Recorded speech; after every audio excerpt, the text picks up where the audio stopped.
मार्गला के पहाड़ जिनके नाम में खूनी तारीख छुपी है। टेक्सला के पहाड़ों में इंसानों की बलि, सफेद होंकी की आंधी की क्या हकीकत है। हिमालय की चोटियों की ऊंचाई में हर साल इजाफा क्यों होता है। मार्गला के कितने नाम थे, हर नाम के पीछे एक खूनी दास्तान कैसे रकम हुई, जानिए खबर टाइम की स्टोरी में। तकरीबन 43,000 एकड़ पर मुश्तमिल मार्गला हिल्स नेशनल पार्क की तश्कील 1980 में हुई। मार्गला को हिमालय के पाँव भी कहा जाता है क्योंकि यहीं से इस अजीम सिलसिला है को आगाज होता है। कहते हैं कि करोड़ों साल पहले जब ये पहाड़ मौजूद नहीं थे और बरसगीर अंटार्कटिका के साहिल के साथ तैरता हुआ एक मैदान था। बरे आजम टेक्टोनिक प्लेट्स की वजह से मुसलसल हरकत में रहते हैं। चुनाचा 22 करोड़ साल पहले यकायक इन प्लेटों की हरकत की वजह से बरसगीर का टुकड़ा चंद इंच फी साल की रफ्तार से शुमाल की जानिब सिरकना शुरू हुआ। ये 6000 किलोमीटर सिरकता हुआ 4 करोड़ से 5 करोड़ साल पहले एशिया से आ टकराया। इसी खौफनाक टक्कर से हिमालय के पहाड़ बने, बल्कि इस टक्कर के असरात अभी तक मौजूद हैं और हिमालय की चोटियों की ऊंचाई में हर साल मामूली इजाफा होता है। यहाँ पर लाइमस्टोन में समुद्री हयात की बाकियात से इन चट्टानों की क़दामत का अंदाजा 4 करोड़ साल लगाया गया है। इससे मालूम होता है कि इससे पहले ये पहाड़ियाँ समंदर के नीचे थीं। आज हिमालय की पहाड़ियाँ 2900 किलोमीटर पर 4 ममालिक पाकिस्तान, इंडिया, चीन और नेपाल तक फैली हुई हैं, जिनमें दुनिया की बुलंद तरीन चोटियां भी हैं। इस्लामाबाद से अगर आप मार्गला हिल्स को निकाल दें तो शायद इस शहर की खूबसूरती बेमायनी होकर रह जाए। सदर अयूब के दौर में पाकिस्तान के नए दारुल-हुकूमत का इंतखाब भी मार्गला हिल्स के खूबसूरत नज़ारों की वजह से किया गया था, लेकिन दरअसल इन पहाड़ियों की वजह के पीछे होलनाकी की एक दास्तान है। टेक्सला जिसकी शोहरत कभी 4 दांग आलम में थी और कंधारा के इल्म व फन की महक सारे जहान में थी, मगर फिर अचानक शुमाल से एक आंधी सफेद बुन्नू की शक्ल में आई जिसने सब कुछ तहस नहस कर दिया। आलीशान शहरों को जलाकर खाकसर कर दिया गया। इनके शर से ना कोई शहर बचा, ना कोई देहात। बर्बादी इस कदर थी कि बच जाने वाले लोग कहीं दूर गुम हो गए। डर और खौफ का आलम इस कदर था कि ना सिर्फ इन शहरों को दोबारा बसाया न जा सका, बल्कि इस तहजीब का नामो निशान भी मिट गया। आज तारीख की किताबों में बाकी बच जाने वाले चंद हवाले ही हैं जो हमें इस अजीम और शान तहजीब की झलक दिखाते हैं, या फिर इस तहजीब की अजायब घरों में मौजूद वो निशानियां हैं जिनसे हम अपनी अपनी राय पैदा करते हैं। मार्गला का नाम कैसे पड़ा? शायद लोगों के लिए ये बात बाइस हैरत हो कि मार्गला की निस्बत इन्हीं सफेद हुनों की एक सरदार राजा मेहरगुल उर्फ राजा गोला से बयान की जाती है, जो कि सफेद हुनों के सरदार तोरमान का बेटा था। राजा मेहरगुल ने जब टेक्सला को ताराज करके वहाँ कोई इंसान जिंदा न छोड़ा तो अपनी फतह की खुशी में इन पहाड़ों पर एक जश्न बर्पा किया और सूरज देवता के हुजूर हजारों इंसानों की कुर्बानी दी। बाद अज़ां इसने यही अपना पाया तख्त बनाया जिसे मेहर गोले वाली कहा जाता था, जो बनते बिगड़ते मार्गला बन गया। चीनी सैयाह संग यान ने भी मेहर गोला की राजधानी का नाम मेहर गोले वाली लिखा है, जबकि दूसरे चीनी सैयाह ह्यून तसांग ने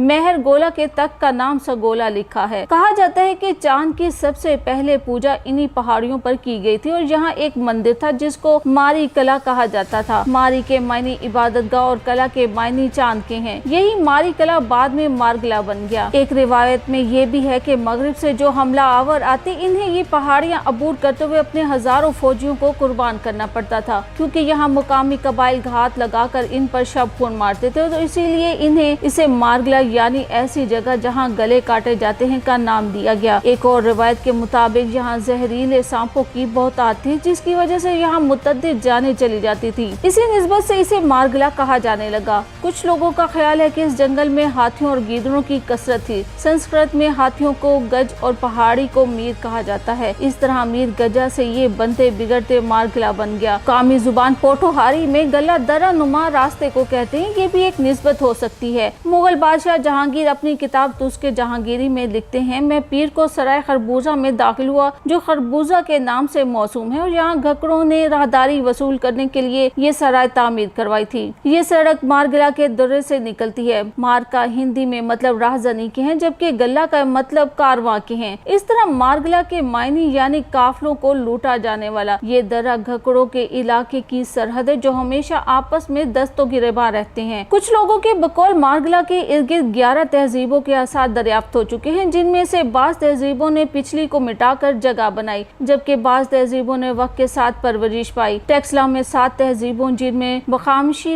यूनानी मौर्य, यूनानी बाख्तरी, शाका पहलवी और कुशान, जबकि सराय खोला में भी 4 मुख्तलिफ तहजीबों के आसार मिलते हैं। ये तमाम तहजीबें मारगला के दूसरी तरफ आबाद थी और पहाड़ियाँ एक तरह से इनका कुदरती हिसार थी। मारगला में शाह अल्लादिता नामी गाँव जहाँ कदीम गारें मौजूद हैं, इनसे एक रास्ता टेक्सला जाता है। ख्याल किया जाता है कि कदीम रास्ता यही था और यहाँ पहाड़ी पर एक वॉच टावर की बाकियात भी मौजूद हैं, जो पत्थरों की बनी हुई एक चकोर इमारत है, जहाँ से मिलने वाले तीरों के भाले इस बात का सबूत है कि ये स्टोपा नहीं था, बल्कि इसे हिफाजती नुक्ता नजर से बनाया गया था, जहाँ रात को दिए जलाए जाते थे ताकि मुसाफिरों को रास्ता तलाश करने में आसानी रहे और अगर कोई खतरा हो तो यहाँ तैनात सिपाही टेक्सला में जाकर खबर कर सके और फौज को मुकाबले के लिए तैयार कर सके। वॉच टावर इंतहाई अहम जगह पर वाक़ है। इसके एक तरफ दूर तक टेक्सला की वादी नजर आती है और दूसरी जानिब रवात तक नजर जाती है। इसी वॉच टावर के अकब में बर सगीर में मुसलमानों की अव्वलीन मस्जिद के आसार भी हैं, जबकि शाह अल्लादिता से जो रास्ता खानपुर को जाता है, इसमें शेर शाह सूरी दौर की एक बाउली भी है। हिंदुस्तान की अव्वलीन तहजीबें मेहरगढ़, मोहनजोदड़ो और हड़प्पा के बाद जब कंधारा तक पहुंची तो मारगला की इन पहाड़ियों को खास अहमियत हासिल हो गई। इन्हीं के दामन में जो तहजीब परवान चढ़ी वो टेक्सला से सवात और पेशावर तक फैली हुई थी। हजारों साल पहले मारगला की दूसरी जानिब टेक्सला की तरफ मौजूद तहजीब मरकज़ निगाह थी।